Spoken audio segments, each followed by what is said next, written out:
Lokesh bomb र Martin गप्टिलको 132 रनको partnership एकदम बवाल नै थियो आज त। सुरुमा गप्टिलले छुटिरहेका थिए, फेरि एकछिनपछि लोकेश बमले नै छुट्न थाले।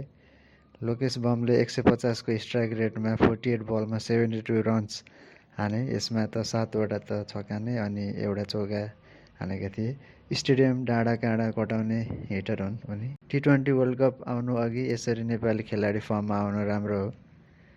गप्टिलले पनि लोकेशसँगै 48 बल्समा 72 रन्स बनाए। उनले 5वटा छक्का हानेका थिए। यी दुवैजना आउट भएपछि शुभम रञ्जने विदेशी खेलाडीले नि आएर छुटेका थिए। उनले त झन् 237 को स्ट्राइक रेटमा 16 बलमा 38 रन बनाएका थिए।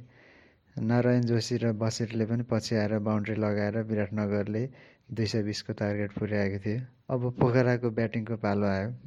एडम रसिङटन र कुशल भुर्तेल मामाले नै दह्रो छुटे। उनीहरूले पावर प्लेमै 81 रन्स बनाएको थिए र एक समय त लाग्न थालेको थियो कि पोखराले नै जित्छ भनेर। तर रोसिङटनलाई आउट गरे रञ्जनेले र त्यसपछि आए जिम्मी दाई।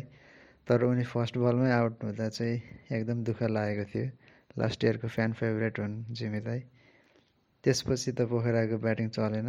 भुर्तेल मामा पनि राम्रो खेले र 190 को स्ट्राइक रेटमा 31 बलमा 59 रन बनाएर प्याभिलियन फर्किए र यसरी विराटनगरले शानदार जित जित्यो पोखरासँगको खेलमा।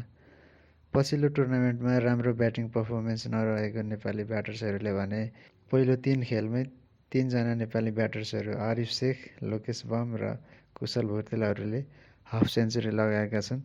यो T20 वर्ल्ड कप अघि राम्रो सङ्केत हो।